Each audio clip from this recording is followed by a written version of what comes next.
or Google Home, open VTRN Sports Lynchburg. Now, take the fast lane through the topics that matter across the Commonwealth. This is the Fast Lane with Ed Lane. Warning, it's not going to be fast. Now, relatively speaking, the fast lane is always fast because it's less than an hour of content, thanks to all of our great partners. You've heard many of them. And TJ, by the way, time to take a detour in the fast lane. We've got two detours. One of them being, he asked the question about my mom. What was the question, TJ? Repeat it again. I asked if your mom worked for Bartlett Tree Services. Bartlett Tree, experts. Got to get it right. I'm sorry, Bartlett. That's okay. Bartlett.com is what you need to remember. No, she does not work for them. She's just a fan of their services and has used them at her house. And so, I don't know. I mean, I guess my dad just signed off on it, but my mom is the one who made the decisions, as we all know. So, anyway, she's a fan of them, and she has gotten more notoriety than we have in the fast lane over the last month or so since that message has been running. Meanwhile, after Ed's potentially unnecessary detour, let's get back on the road in the fast lane. Psych. Yes, we're at that age with my kids, 7-year-old boys, where the word psych comes into play. But anyway, not really back on the road from a detour, just a different one.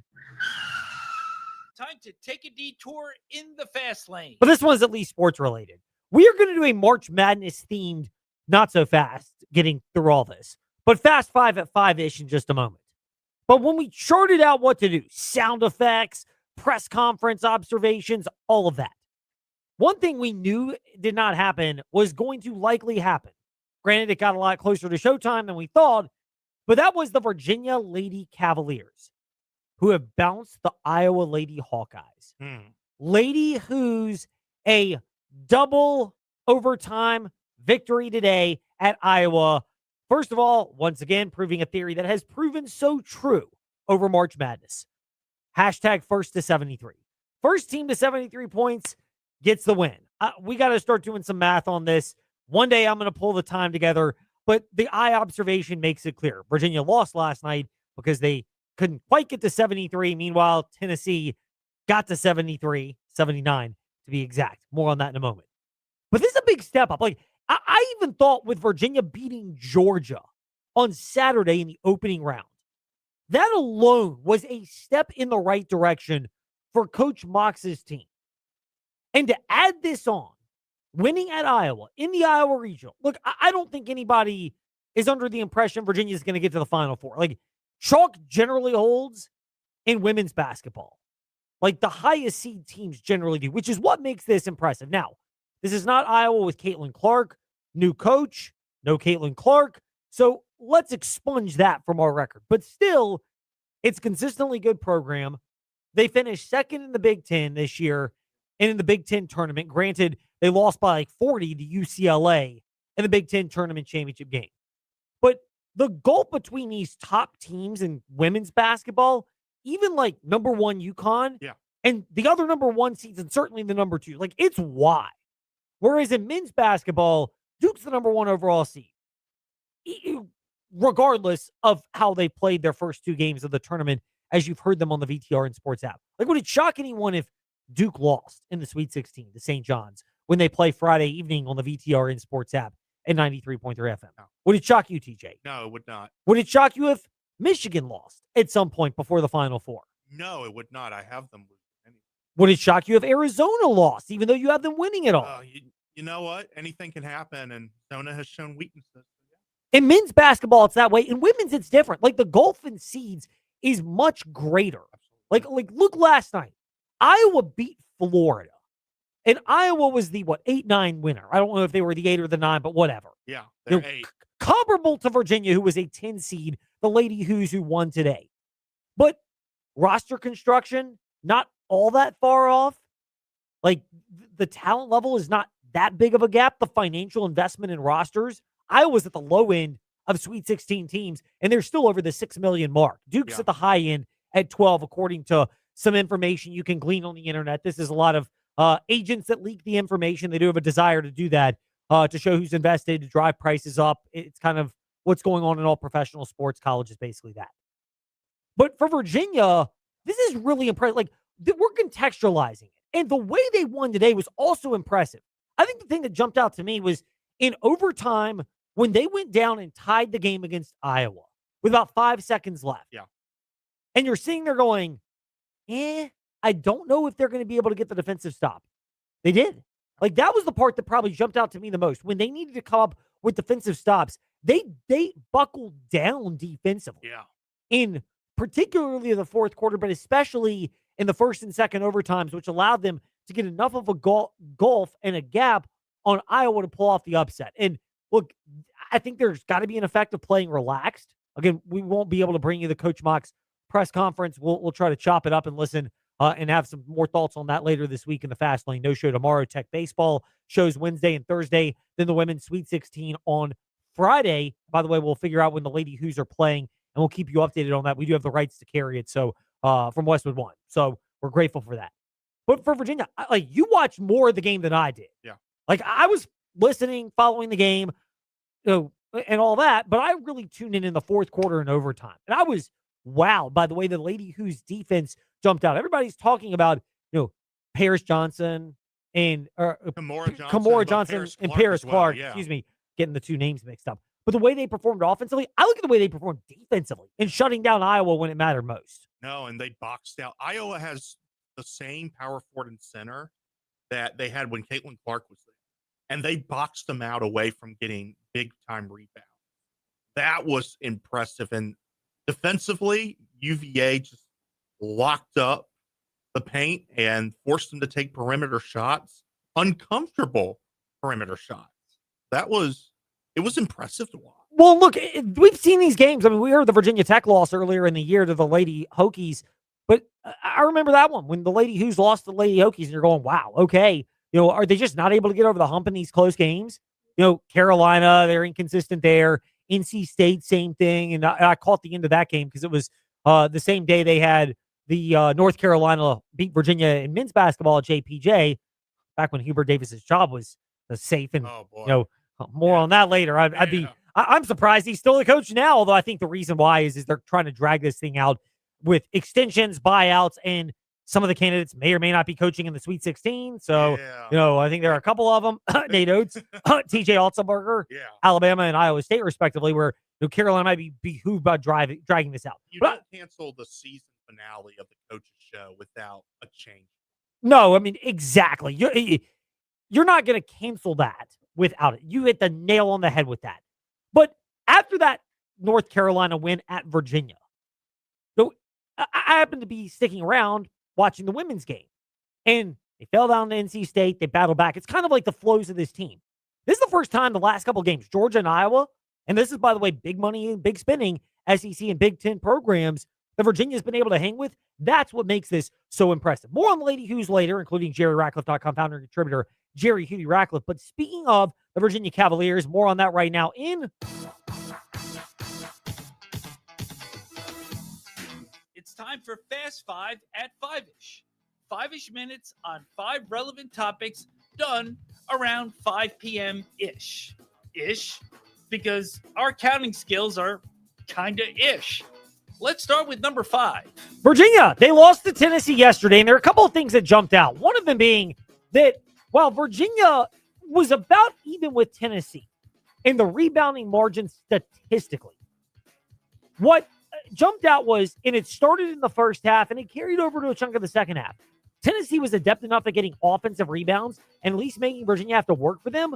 The Tennessee, which I know they played faster this year with Rick Barnes, but prior years they have not. They've liked to slow the game down.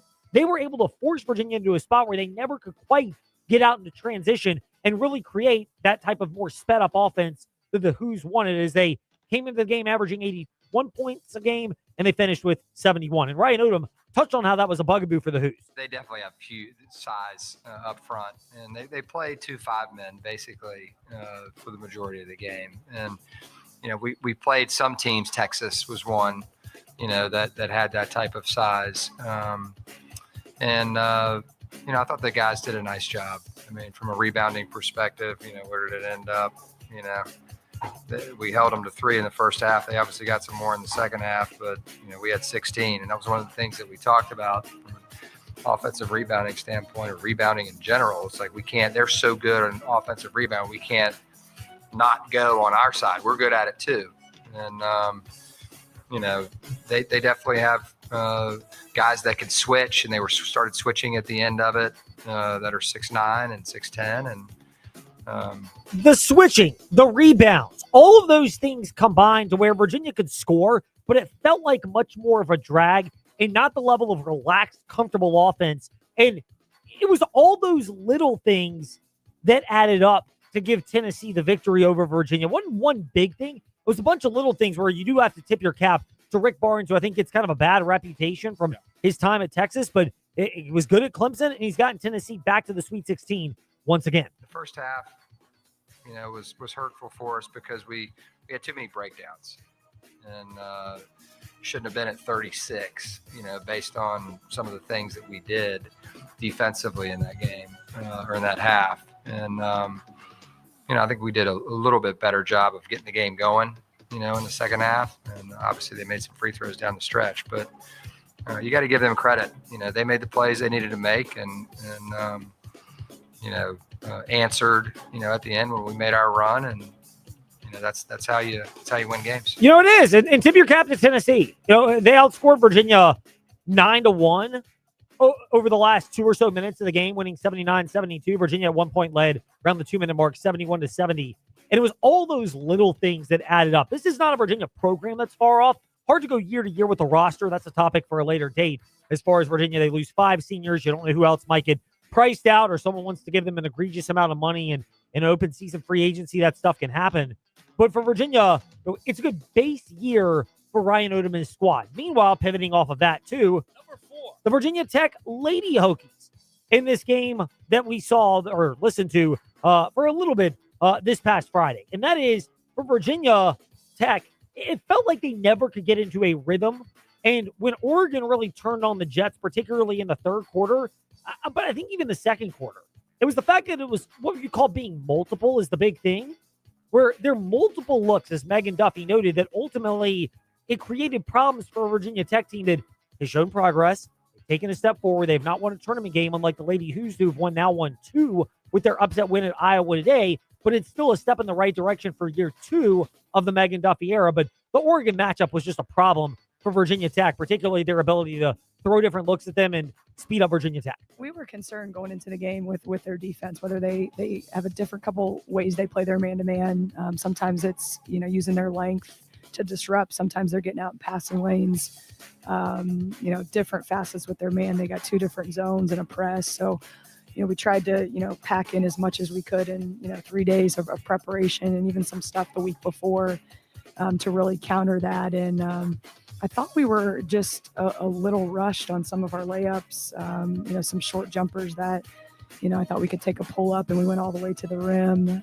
So just maybe a little bit off that way. And one of the things with our team that I would say we struggled at times is when we do miss a couple shots, it can impact your defense. And I thought in those segments in the second or in the first and third quarter, we were just a step slow, maybe thinking about it too much and then not getting a stop on the other end. All those looks at Virginia Tech thinking, it looked like it kind of flowed that way where they, a step slow. It's often on the offensive end executing, and then even defensively, where Virginia Tech's mind was kind of in quicksand, and ultimately the mental it's not the physical fatigue, it's the mental fatigue of having to account for all of that called up to the Lady Hokies. Meanwhile, number 3, Liberty lost at Nevada over the weekend. And look, whether they won the NIT or not, obviously there was a level of disappointment just from not having made it further in the tournament. But I think Richie McKay really hit the nail on the head about how a lot of people felt in terms of the sadness, mostly being the fact that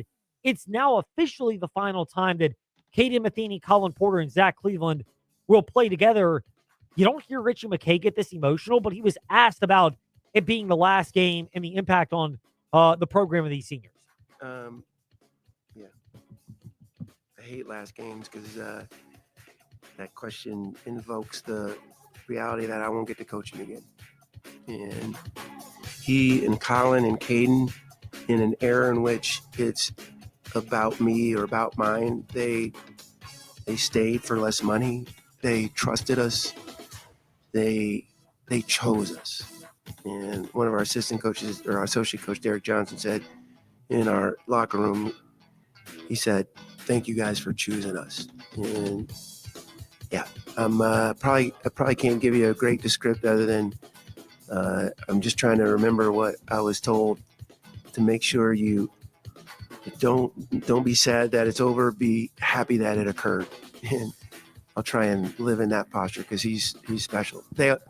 They all are, but Colin, Caden, and Zach especially. And that's what everybody's known for a while, and it's a lot easier to admit that now that the season's over and you don't have to worry about certain players getting offended that Colin, Caden, and Zach are special. But, I mean, that's the way the fans feel as well, is Liberty fans feel particular about that. And it's not to put down, a Josh Smith or an Isaiah Enan, but there's a group that played a couple years there. There's some guys like a J.C. Shire who contributed a lot outside, but not necessarily getting a lot of minutes. But then they're the big three that really did, and they stepped up not only in terms of leadership, but in production and being able to be ultimate team people in an era where I don't begrudge players for it being about them, but it's really hard to find that bond at every single place. Meanwhile, we're going to do a double dose on the JMU Lady Dukes in Number 2.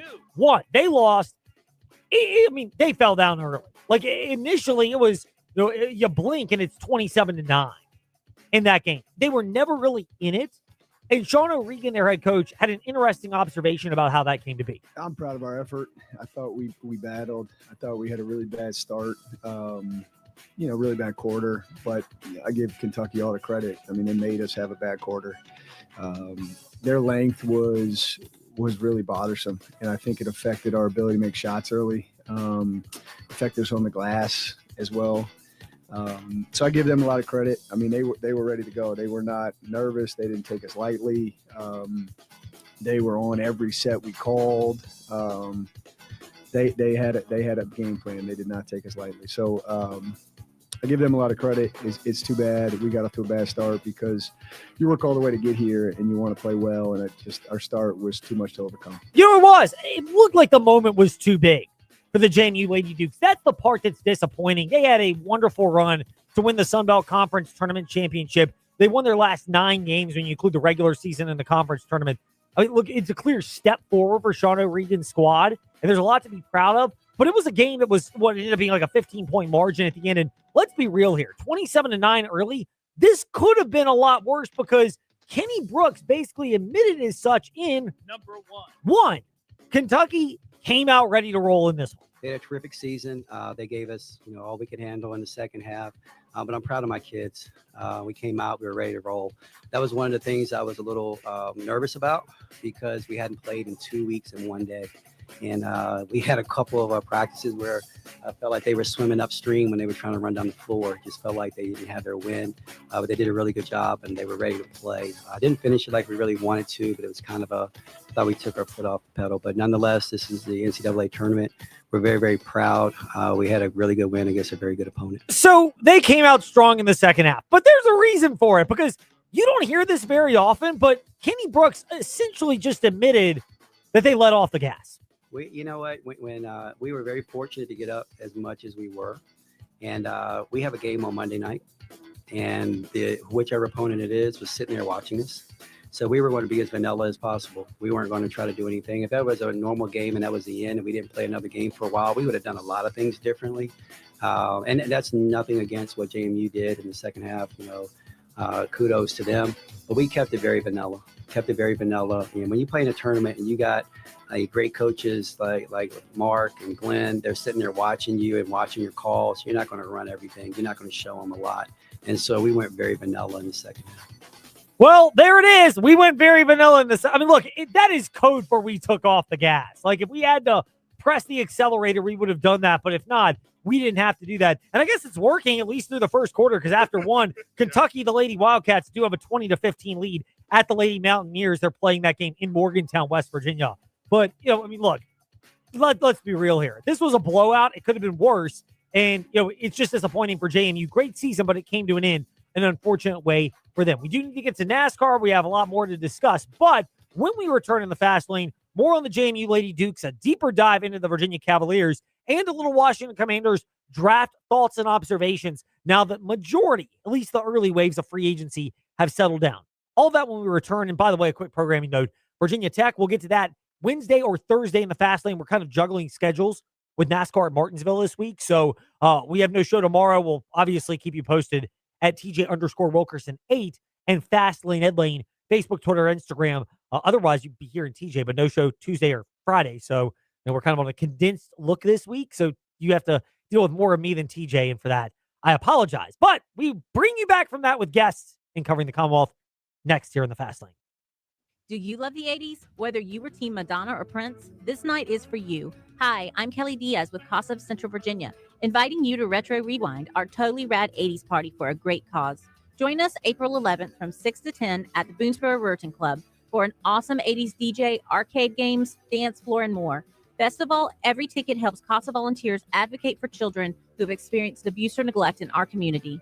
Grab your friends, moonwalk over to cvcasa.org, and get your tickets before they're gone. Lunchtime just got an upgrade. Stop by Makadu for our $8.95 weekday special and grab a legendary sandwich at an unbeatable price. Choose from your favorite classics, the Coney Island, Betty Bob, Ragtime, or Stogie. Classic sandwiches packed with savory meats and flavors in between fresh bread. Make it a meal by pairing your sandwich with a sidekick, a warm cup of soup, or crispy chips. Great food, cozy vibes, and the best deal in town. Time to share great food and fun. Just to be there the only one. Just to be there at Market Dues.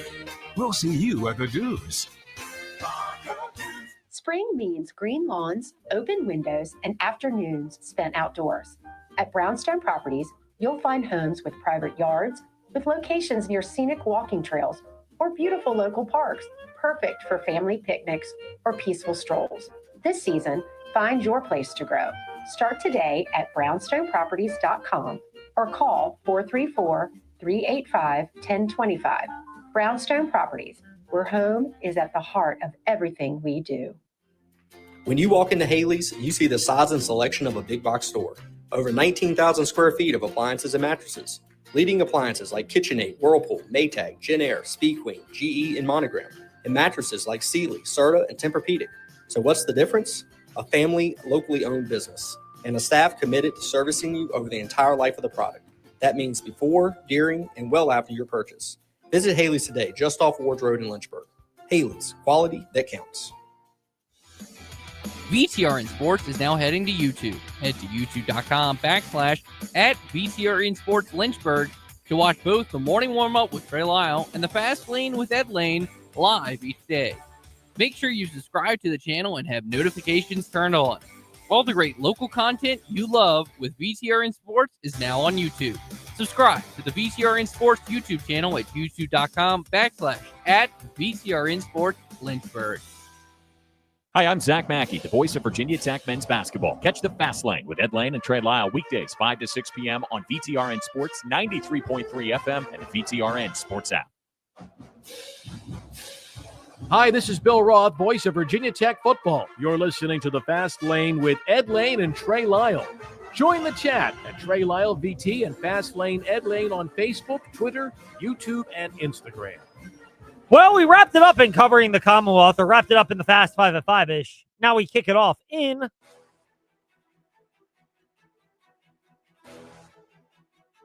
It's time for your teams and topics. Covering the Commonwealth, a look at teams and topics from around the Commonwealth. Let's start with the JMU Dukes. with DNRonline.com's Shane Metlin, who is with us here in the Fast Lane. Shane, great to be speaking with you. Blink, and you might have missed JMU even taking the floor because they were down 27-9 in the blink of an eye in a game against Kentucky, which never was as close as the final score indicated. How shocked were you at just the disparity with which Kentucky looked like they were ready for the moment and JMU looked overwhelmed? I don't know if I'd use the word shocked, but maybe a little surprised that JMU didn't come out a little bit better. But I think it's, one of those things you kind of tend to see as, a program that has NCAA tournament experience versus one that really doesn't. Peyton McDaniel played for JMU in the NCAA tournament 4 years ago. She's the only one who's done it at JMU. There's a couple other people who've, won and done in the tournament, at other schools. But as a program, they just don't really have, the NCAA tournament experience to not necessarily get overwhelmed by the moment, because I don't know if they necessarily were overwhelmed by Kentucky. I mean, really, like Kentucky had their strengths; they had great size and everything, but JMU was outrunning Kentucky for a lot of the game and just not putting the ball in the basket. Could you tell being there that the JMU Lady Dukes looked overwhelmed? I mean, it was one of those things sometimes where, they ran some stats the first few possessions of the game where they got the exact look they were wanting, and they just missed a shot. And you do kind of wonder, does it go a little bit differently if they make a couple of shots early on that, like I said, they ran set plays, they got the look, they didn't hit the shots, and then all of a sudden they're down by 10 points, and then it's 19, and it gets out of control. So I wonder if that kind of added to the panic. Was like, hey, we're doing what we're trying to do, and it's still not working.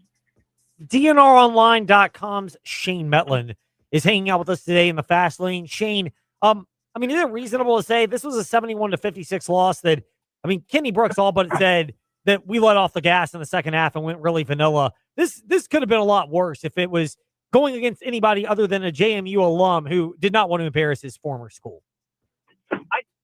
Maybe. I mean, they did run, when he talks about being vanilla, they didn't show a lot of stuff that, West Virginia being in the building could say, okay, this is a play call here and things like that.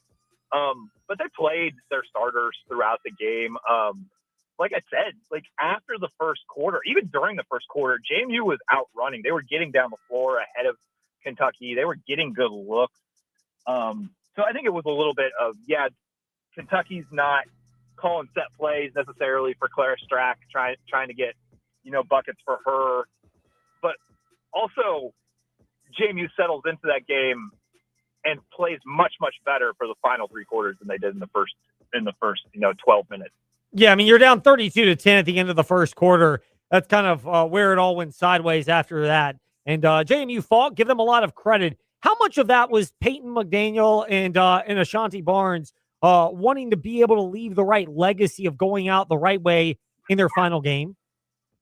Yeah, I mean, a little bit of that. Like I was talking about earlier, not hitting shots. Ashanti Barnes started that game 1 for 10. And she was the one that they were early on, especially they were running those plays for and getting her the looks that she normally hits. And she wasn't. She ends up with 16 points and plays really well in the second half. But yeah, I mean, those two went out in a good style. They were able to get their exit late in the game, and it wasn't, a 30-point loss where it looked like it could have been for a while. And they get their grand send off at JMU. But at the same time, too, that's kind of like what I was talking about earlier, where they are as a program, where, that winning the Sun Belt tournament kind of turns into like the crowning achievement. And, if you can make it to the NCAA tournament 2, 3, 4 years in a row, that doesn't necessarily feel like the pinnacle of your season anymore. And I think that might make a difference in these type of games. Shane_DNR Sports and DNRonline.com for Shane Metlin here in the Fast Lane. Shane, we'll wrap it up on this for the JMU Lady Dukes. We progressed from being more harsh about it because their performance was not good to the fight they showed at the end, and now the legacies of McDaniel and Barnes. What legacy do JMU Lady Dukes fans need to remember, particularly the run that got them to this matchup against Kentucky? Yeah, I mean, they're going to go down as, two of the all-time greats. Peyton McDaniel especially because, she's 4-time All-Sun Belt player, first team several times, All-Tournament team 4 years, and a Sun Belt Player of the Year. Somebody who stuck around JMU when she clearly could have left for almost any school she wanted to go play at. So she's going to go down particularly as one of the big names for JMU women's basketball. I think Barnes may not get her due, honestly. Part of it is like, she should have been a first-team All-Sun Belt player this year, but, they didn't necessarily want to put a second JMU player on there. But, I mean, she may have been the second-best player in the conference, in my opinion. And, somebody who stuck around for 3 years after transferring in, she's also someone I think should be strongly appreciated. I'm not 100% sure if she'll go down quite the same legacy, but, someone that JMU fans should really appreciate. DNRonline.com and Shane_DNR Sports to keep up with Shane Metlin with us here in the Fast Lane. Shane, great to speak with you. After this, we'll be looking ahead to a lot of spring sports where, if you're a non-revenue sport, This is the time to get your shine, and we'll start doing that in the next week or so. All right, thanks, Ed. We look forward to it. Shane Metlin with us here in the Fast Lane. Now to the Virginia Cavaliers. JerryRatcliffe.com, founder and contributor. It is well worth your subscription to JerryRatcliffe.com to catch Hootie's insight as Hootie Ratcliffe joins us now in the Fast Lane. Hootie, a pleasure to be speaking with you. The Virginia Cavaliers. We'll start off with the negative so we can get that out of the way and then go positive. And then today in women's basketball, really positive for the Lady Cavaliers. For Virginia, was it a lot of the little things that ultimately added up in a game that was pretty tight down the stretch, but it kind of felt watching it, and I'm not sure what you experienced in Philly, but it seemed like Tennessee did a lot of the little things just a little bit better. Yeah, I would agree with that, Ed. I think Tennessee was better than people were giving them credit for. They didn't look like a number 6 seed to me. I thought they were just as good as Virginia in every aspect.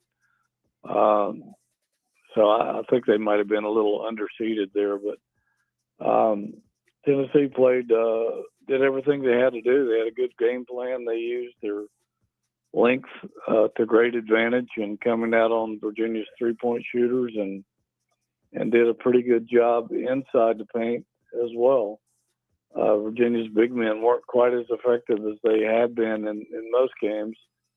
And I think other than D. Ritter, Virginia didn't do much damage inside.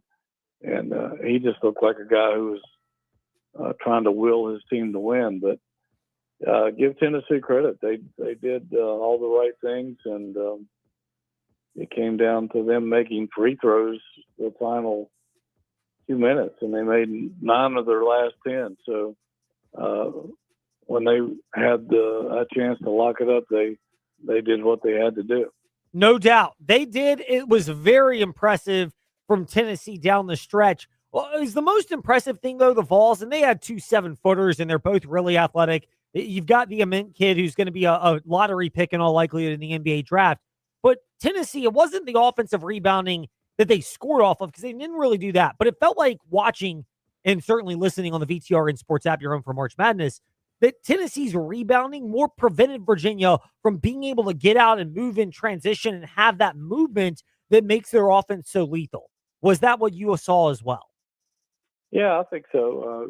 Tennessee, both Virginia and Tennessee are really good rebounding teams, and take a lot of pride in offensive rebounding. And like you said, even though Virginia had more offensive rebounds, they just weren't able to take advantage of it as much as they normally would.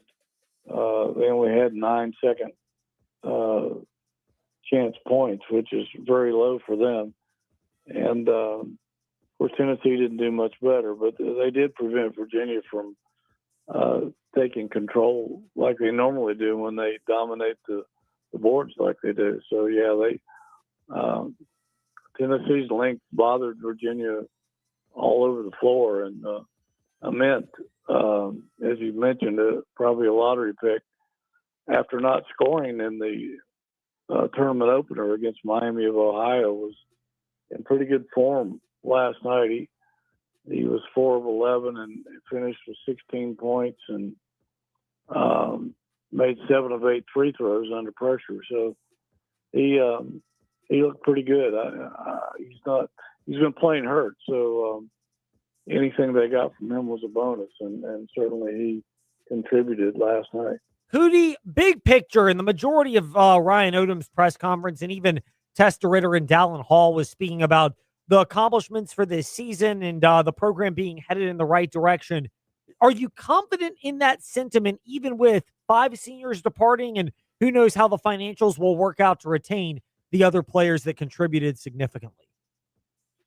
Yeah, I think so. I think the future looks pretty bright. They got a good put down a good framework for how to keep this program in the limelight. I don't think money is going to be a problem, at least no time soon. I think they've gotten substantial contributions over the past year that will help them with that and going after talent. They do lose 5 seniors, but if they're able to, I know Sam Lewis said he's coming back. If they can retain some of the other guys, particularly DeRitter, and I guess a lot of people are wondering what he might do. They could have essentially 4 starters back if you count Grunlow and DeRitter and Lewis, and then Mallory is like having a starting point guard returning. So they would have a really good nucleus to build around, and they had a couple of redshirt guys that we don't know much about in terms of how good they are, and certainly they should be able to go out and acquiesce some talent out of the NIL portal. The transfer portal. I might as well be the NIL portal.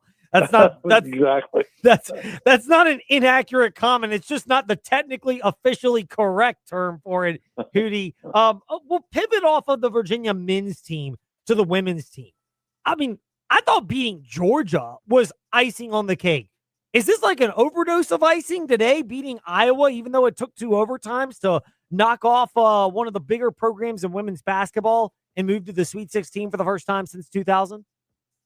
Yeah, that was huge for this program. I don't think anybody saw that coming, and especially essentially on Iowa's home floor, which I think they had like 15,000 fans there. That was huge to be able to pull that off in overtime. And as usual, Mo Johnson was spectacular. She had 14 points in the overtime periods, and for them to battle like that and get it into overtime and then pull it out was remarkable. And it's really the shot in the arm that program needed and has needed for so long. It's been a long time since Virginia women's basketball was relevant. Certainly now that we're going to face number 3 seed TCU on Saturday in Sacramento, and I mean, gosh, who knows? If you can knock off Iowa essentially on its own home floor, you might be able to continue to keep this magic going. Your dog is optimistic that's going to happen, Hootie. We're pet lovers. I'm a big fan of your show, Ed. Somebody likes me. Trey's dog likes me a lot, too. Yeah, It's amazing. Dogs love me. People, not so much. Hootie, a pleasure to speak with you. We'll have some fun talking about that the next time. We'll keep it locked at jerryratcliffe.com for all the insight as our dog reminds us. What's your dog's name, by the way? Gecko. He's not like a gecko. He weighs about 150 pounds. So he's a big fan. Dude, he's a big fan because he probably looks just like me. He weighs about what I weigh. Bring me in there. We'll get knocked over. Hootie, tell Gecko hello. Give him an extra belly rub today. I'll do that. Always glad to do it. When we return in the fast lane, by the way, we're going to do a little bit different on covering the Commonwealth. Remember, Virginia Tech, we will get to that on Wednesday or Thursday to be determined. We're working around the NASCAR schedule, just giving you guys the ups on that because it's NASCAR weekend at Martinsville. We'll talk NASCAR normally anyway, including next in covering the Commonwealth, techsideline.com later this week in the fast lane. But when we return, NASCAR Commanders and the Hill City Howlers Fan Fest coming Saturday. Oh, I exhaled when I heard the news today. We'll explain what that means next in the fast lane. Get more on the Sheeler Motor Mile, your trusted dealer serving Southwest Virginia and surrounding areas for over 50 years. With more selection, more value, and more finance options. Plus, your trade is worth more. Shop local and save more with straightforward pricing, plus exceptional service and selection. Your search ends at the Motor Mile. Choose from over 900 quality pre-owned vehicles, plus a massive selection of new car brands in Southwest Virginia. Honda, Hyundai, Toyota, Subaru, Kia, Chevrolet, Mitsubishi, Chrysler, Dodge, Jeep, Ram, and now Buick. Plus, the used car superstore. 12 new car brands, 900 used vehicles. One amazing buying experience. Volume selling means volume pricing, and we've got more than any other dealer in the area. The Sheeler Motor Mile delivers choices. Here's the difference. Sheeler owns the finance company and makes getting approved for credit simple and easy on the Motor Mile. Flexible financing options for every budget to get you on the road fast. Get more on the Sheeler Motor Mile with a certified friendly staff and no games, no gimmicks. The Sheeler Motor Mile, now in Christiansburg, Radford, and Pulaski. Call 866-SHEELER1. Always open at Sheeler.com. Spring's here, finally. So visit Leesville Landscape Supplies for a slam dunk on your next home or business landscape project. Get the region's best mulch, plus decorative stone, propane, block, and hardscape materials, routine lawn care. Leesville Landscape Supplies has grass seed, fertilizer, straw, and topsoil, even hardwood mulch, dyed mulch, pine mulch, gravel, and sand. Start your spring project at Leesville Landscape Supplies at the corner of Water Lake and Leesville Road in Lynchburg. And pick there or have it delivered. Search 24/7 at LeesvilleLandscapes.com. Hi, I'm Susan Lane, Ed's mom. March Madness brings lots of picks, but I have only one, Bartlett Tree Experts. I rely on Bartlett to professionally assess my oaks and boxwoods and to prepare a maintenance plan within my budget. Call Corey, a certified arborist, at Bartlett Tree Experts or go to bartlett.com.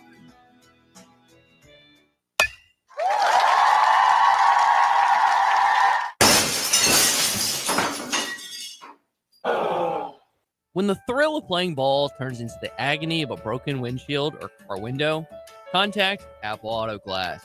Your local auto glass repair shop on Allegheny Avenue in Lynchburg, Apple Auto Glass provide a professional assessment with the honesty from your neighbors, so you can get back to sharing the great moments this season. Do you love the 80s? Whether you were Team Madonna or Prince, this night is for you. Hi, I'm Kelly Diaz with Casa of Central Virginia, inviting you to Retro Rewind, our totally rad 80s party for a great cause. Join us April 11th from 6 to 10 at the Boonesboro Ruritan Club for an awesome 80s DJ, arcade games, dance floor, and more. Best of all, every ticket helps Casa volunteers advocate for children who have experienced abuse or neglect in our community. Grab your friends, moonwalk over to cvcasa.org, and get your tickets before they're gone. Building your dream home from the ground up? Farmers Bank is here to make it happen. Our construction lending team understands that building is more than a project. It's your future taking shape. We offer local decision-making, personalized guidance, and flexible financing options designed to move with your timeline. From lot purchase to final build, we'll walk alongside you every step of the way. Let's build something lasting together. Farmers Bank, your community, your bank, your future. Whether you're facing a tough season or looking for support to overcome life's obstacles, Central Virginia Counseling is here for you. Central Virginia Counseling is accepting new clients at both Lynchburg locations on Wigington Road and Timberlake Road. And telehealth is available anywhere in Virginia. Serving children, teens, and adults, our counselors are equipped with diverse skill sets to help you on your journey. For more information, visit us at centralvirginiacounseling.com. Fresh all-you-can-eat sushi for $30.99? That alone sounds impossible. But it's not only possible, there's actually more to it at New Yamada Sushi and Sake in Forest. For $30.99, you can eat as much fresh sushi as you'd like. And you can include ramen and barbecue. It's the perfect variety for anyone craving a full Japanese feast of fresh, tasty, and all-you-can-eat. New Yamada Sushi and Sake in Forest on Gristmill Drive behind the Graves Mill Center. Monday in the morning warm-up, Ty and I completely broke down the first and second rounds of the NCAA tournament now that the Sweet 16 is set, including Virginia's heartbreaking loss to Tennessee, preventing them from going to the Sweet 16 in year one under Ryan Odom. Tuesday, we're talking the National Football League. Lake Lewis, Commanders, and NFL Insider joins us. So join us in the morning warm-up, weekday morning, 7 to 8 a.m. on VTRN Sports, 93.3 FM, 1320 a.m., and on the VTRN Sports app. Step into the Fast Lane 24/7 at Trey Lyle VT and Fast Lane Ed Lane on Facebook, Twitter, Instagram, YouTube, and wherever you listen to podcasts. Now, back to the Fast Lane. Time to get my usher on for a moment in the Fast Lane. It has been a while since I've confessed, and it's Lent, but I have not given a thought about sports betting. I've still kept my word. None of that during Lent. But I do need to get to the voice guy because of part one of covering the Commonwealth, it didn't arise. But in part two, well, here we go.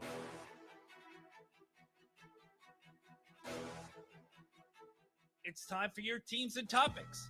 Covering the Commonwealth, a look at teams and topics from around the Commonwealth.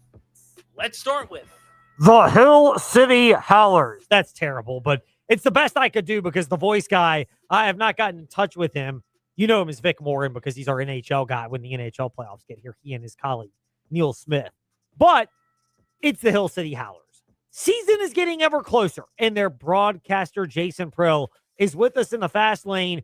Jason, when FanFest takes place, is that to you the unofficial kickoff or opening pitch, if you will, of Howlers season, which this year's version, FanFest, Saturday, 12 to 4 p.m. over at City Stadium? Yeah, you know what, Ed? I think you're exactly right. It really is kind of that kickoff to the season, and it's kind of an unofficial kickoff to summer as well. I know we're a couple months away from the official turn to the summer solstice, but it really feels like when FanFest hits, everything starts to warm up. The weather gets a little bit better. The excitement starts to build, and baseball season has finally arrived again in the Hill City. So I love FanFest. It's one of my favorite days of the whole season, and I know the team and the front office and a lot of the fans are so excited to be back in City Stadium this coming Saturday. Yeah, it's cool on Saturday, and really the stadium kind of gets christened for the season, of course, with the Ronnie Roberts Classic. We'll get to the FanFest on Saturday in a moment, but Ronnie Roberts Classic. Big games are on Thursday, which is the varsity action, Amherst and LCA at 5, followed by Rustburg and Brookville, and the JV contest is that Friday, JF and Liberty. So you're covering a lot of teams in the area with this. How much has this grown? I remember its first year way back in my day. It was a showcase event in the summer. This has now evolved into a real cool opportunity for high school teams in the area to get their action at City Stadium.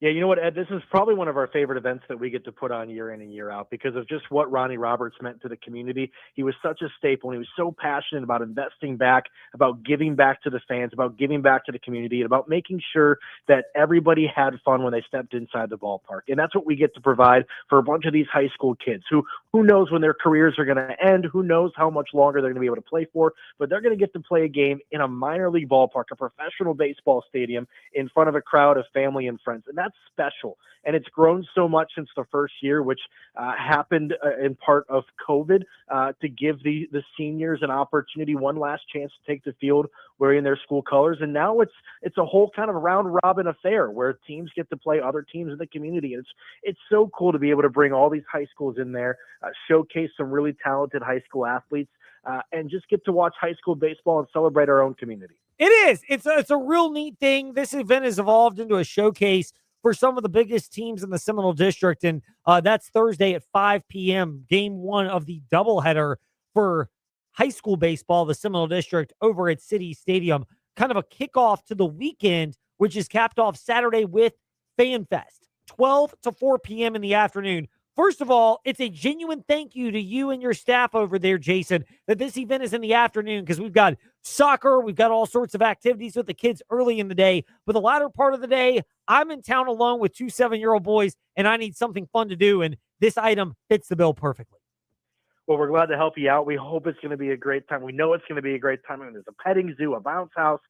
You can take batting practice on the field. It's just going to be a great opportunity for fans to have something free and safe and fun in our community, to come out, get ready for the season, enjoy a beautiful day at the ballpark without the stress of having to sit around and try to keep kids entertained for 2.5 hours of a baseball game. They get to come and they get to have fun. They get to run around and play different games and just enjoy an afternoon. There's going to be live music, and it's all free.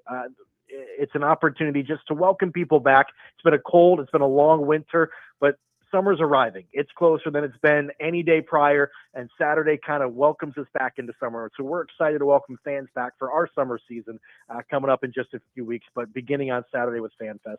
We just love putting this event on because we love the community. We love bringing people in. And we love getting to see smiles on people's faces. Lynchburg Hillcats broadcaster Jason Prill is with us in the fast lane. Whoa, Ed.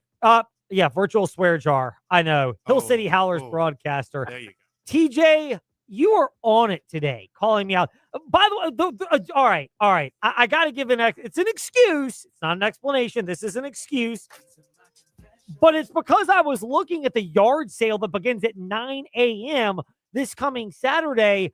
And the best part is, and this is the reassuring part to you listeners out there, Jason, even though the yard sale begins at 9 o'clock on Saturday, there will still be items in the noon to 4 window that I can still purchase from this yard sale, correct?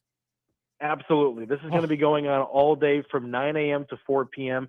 while supplies last, but there is a lot of stuff that we're getting rid of. We have furniture, we have couches, bar stools, chairs, cabinets, appliances. We have gear and clothing and apparel that has been around for years that we're now getting rid of. And so it's going to be a great opportunity if you ever wanted to purchase something from the ballpark. If you're in the need for a couch, it's basically going to be Facebook Marketplace in person. We got a lot of great stuff. I took a look at some of the couches the other day. They are in pristine condition. These are really nice pieces of furniture, really nice pieces of gear that we're selling. And so come on out. 9 a.m. is when it starts, but they're going to be selling stuff all day up until when we're able to run out. We got plenty of supplies, but it's going to be there for a little while. Saturday, City Stadium, Hill City Howlers Fan Fest and the yard sale. Yard sale at 9, Fan Fest noon. They both wrap up around 4 p.m. Lots of fun activities. Jason, look forward to seeing you at the ballpark in a couple of days. Absolutely. I can't wait. Indeed. We need the Bart Scott sound effect, by the way. Do you know what I'm talking about? Yeah, I got you covered. Wonderful. I need that at some point in time. If I'm professional, I would have just thought and done this myself right now, but clearly as an amateur, that did not happen. Meanwhile, now to just for you haters, left hand up the Commanders. Technically a tie because Bowie TV, I got it right now. Bowie TV Sports, Madam President, Candy Waller is with us in the fast lane. They do cover the Baltimore Ravens, but for the purposes of our chat today, Seawall, we will talk Washington Commanders. I must ask you, though, do you remember the infamous Bart Scott can't wait, even though it's when he left the Ravens for a franchise that rarely, but in that time, somehow made the playoffs? Oh, yeah, absolutely. I mean, being from this area, you kind of take in all of the things that happen with the teams, even if they're up the beltway some. Candy Waller with us here in the fast lane. Seawall, we will pivot off of that to the Washington Commanders. Is this a reasonable overview? This is where I get to have an opinion and then you get to debunk it or, offer more insight. The Washington Commanders free agency did not put them in a spot where they will no longer draft a position, but it put them in a spot where they now don't feel like they have to force a pick or a decision, whether it's at 7 or in later rounds. And I think you're spot on. We are just now today, right, a month out from the NFL draft. So this is going to get interesting really fast. I really, truly believe, to your point, that this is a situation where sitting at 7, the Washington Commanders cannot go wrong. It's easily best player available, and whomever that best player that's still available is would be a steal for the Washington Commanders. When you're looking at it for the Commanders, are you in, trade back mode because they have enough holes? Are you in, hey, it may not happen anytime soon that you're picking this high, and because the quarterback's going to go one, Mendoza, that one of the other 7 generational type athletes in this draft, you're going to get one of them. Are you firmly in the camp on yourself of what the Washington Commanders should do if Seawall is making the decision? I am firmly standing on do not trade back. Stick with the 7. Just stick with the 7. I think it's one of those drafts where anyone that goes in the top 10 is going to be phenomenal for the organization that he is going to go to. So I'm not trading back too far, and I wouldn't trade back at all. Honestly, I would just stay at 7. The only thing that would be crazy is if Mendoza didn't go at 1. But we all know that's what's going to happen. So that would be the thing that turns the whole night upside down. But everything from like 2 to 7, that's like 5 picks, right? That it could literally be anyone that would be an asset to this organization. Yeah, I mean, there are a lot of options for the Washington Commanders. Now it's a matter of just putting grades in place and getting an idea of what that is. Clues, do you have any for the Commanders? Or right now, is there enough of a mesh of where the Commanders could maybe not have a hole, but use an upgrade with the players that they would likely pick at 7, that this could go in a number of different directions? It could go in a number of different directions. I think folks are still trying to see if the Commanders are going to do anything at wide receiver. I think there's still a topic of conversation to say, if you are not going to re-sign Bobby Wagner, if he is not coming back, does that mean that Jordan McGee is your Mike linebacker? Does that mean you're going to do Mike by committee? I think that's something to at least look at. And then everybody is talking about Jeremiah Love. So yes, the Commanders do have 4 running backs on the roster currently, right? Based on what the moves they've made in free agency. And of course, we still have Bill Krosky Merritt. But if Jeremiah Love is there, don't you take him, right? And then, of course, there's Caleb Downs, safety, dynamite, and I don't know. I just named like four different positions there that they could go, and these players could absolutely still be available. Oh, not to mention David Bailey or Ruben Bain still at edge rusher. So one of those players is still going to be there at 7. Well, we look forward to Seawall's homework showing, because that's when we'll have an idea of who she wants the Commanders to select. We're not putting you on the spot with that today, Seawall. We'll monitor the wide receiver position. You have warned us about that, and we'll start diving more into prospects in the next few weeks. Absolutely. I can't wait. And I'll be talking to you guys again soon. Oh, TJ and I are draft nerds, so this thing is going to get more fun and spicy in the not too distant future. Well, since you guys are draft nerds, let me just go ahead and break some news about where I'll be this week. I am going to Ohio State's Pro Day. You are. Well, I mean, there are 4. I'm not saying to use your clues, but what I am saying is I'm going to Ohio State's Pro Day. Well, as LeBron will remind us, there are Not 1, not 2, not 3, not 4. actually there are about 4 prospects that the Commanders could select, with the 2 defensive linemen plus Caleb Downs and Carnell Tate with that pick in the number 7 slot. So there are a lot, Seawall. You're doing the right spot. If there's a pro day to go to, that's it. Exactly. So, I got to make sure I come back and give you all the details when I get back. We look forward to it. Candy Waller with us here in the Fast Lane on W227 VG Terror Lake, WVGMM Lynchburg, WMNA, Gretna, Danville, Southside. And last but not least, or maybe least, NASCAR. With Dalton Hopkins of FrontStretch.com, at Oh No It's Dalton on Instagram, which is a phenomenal handle, and at Pit Lane CPD on Twitter. Dalton, great to be speaking with you in the Fast Lane. We're going to go with the obvious here in the Fast Lane, which first of all is... I know that's obviously common sense. Thank you, Magic Johnson tweet right there. Yes, Magic Johnson tweet right there from your colleague, Brian Nolan of FrontStretch.com. But Magic Johnson had the tweet of the week. Another great accomplishment for my good friend Michael Jordan and his NASCAR Cup Series driver, Tyler Reddick, who won the Darlington Raceway yesterday. And that's the end of the tweet. Jokes aside, how big is this for NASCAR that if a driver's going to win 4 races in the first 6 to start the year, it's one that is tied to Michael Jordan, and he keeps getting center stage for the sport on national TV and beyond. Yeah, I was talking to Adam Stern about this yesterday on pit road before the race even began, and we were already talking about it before Tyler Reddick even won for a 4th time. But we were saying that, this is publicity you can't buy. I mean, this is what NASCAR has really been wanting for the last few years. But it's just the cards didn't fall right into place. I mean, we had a little bit of moment in 2022, 23 with Pitbull and Trackhouse and Ross Chastain with the Hail Melon. That was a big moment for the sport. And I mean, all the way to the point where it was number 1 on SportsCenter. When was the last time a NASCAR race was on SportsCenter? So it's a good thing to see so much attention being given to really a team that has been successful for the last few years, but one that has also had a great story behind it as well with Michael Jordan, but also its team owner and Denny Hamlin, who, I mean, let's face it, probably had the biggest heartbreak I would gather in NASCAR history at the end of last year. So to see NASCAR on ESPN, to see NASCAR on national news, and by the way, Tyler Reddick, yes, great talented race car driver who's won 4 out of the first 6 races this year, only the 3rd in history to do it. But also you got Bubba Wallace on that team too, and who is just a sponsor magnet. So this is a big deal, also a household name at this point. So this is a big deal for NASCAR. It's a big deal for 23XI. And I mean, the more they win, the more eyes are on the sport. Are we at the point now where just by virtue of winning these first 4 races and setting themselves up to be one of those top 5 drivers, which is most people's spot for the coveted chase when you get there, being in that top 5, they're almost a lock for that we need to start viewing this team, 23XI's Tyler Reddick team in particular, as a very serious threat to be one of those 5 that could contend for a NASCAR championship this year?